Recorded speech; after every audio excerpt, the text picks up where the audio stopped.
Sengketa lahan antara pemerintah Kabupaten Ogan Komering Ilir dengan ahli waris Haji Jalil pada SMK Negeri 3 Kayu Agung terus bergulir hingga kini. Pihak ahli waris menutup akses jalan menuju sekolah dan permukiman warga menggunakan pagar seng. Pemkab Oki pun tak tinggal diam setelah menggelar sejumlah rapat koordinasi. Petugas Pol PP melakukan pembongkaran pagar seng atau kayu yang menutup jalan menuju SMK Negeri 3 Kayu Agung Senin 31 Oktober 2022. Kasat Pol PP dan Damkar Kabupaten Oki Dr. Andes Abdurrahman didampingi Kepala Bidang Penegakan Perda Minsusien SIP. Dalam penertiban dan pembongkaran ini juga dibantu Pol PP Provinsi Sumatera Selatan serta anggota Polres Oki. Dikatakan Kasat Pol PP Provinsi Sumsel Aris, penertiban itu dan pembongkaran paksa pagar bangunan ini dilakukan berdasarkan surat keputusan Gubernur nomor 785/KPTS/Satpol PP 2022.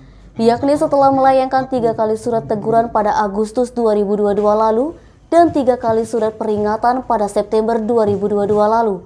Namun tak juga dilakukan, terpaksa dibongkar paksa.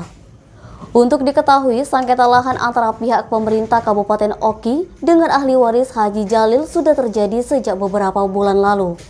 Akibatnya, para guru, pegawai, anak-anak sekolah harus memanjat pagar beberapa waktu yang lalu, sehingga video panjat oleh guru viral.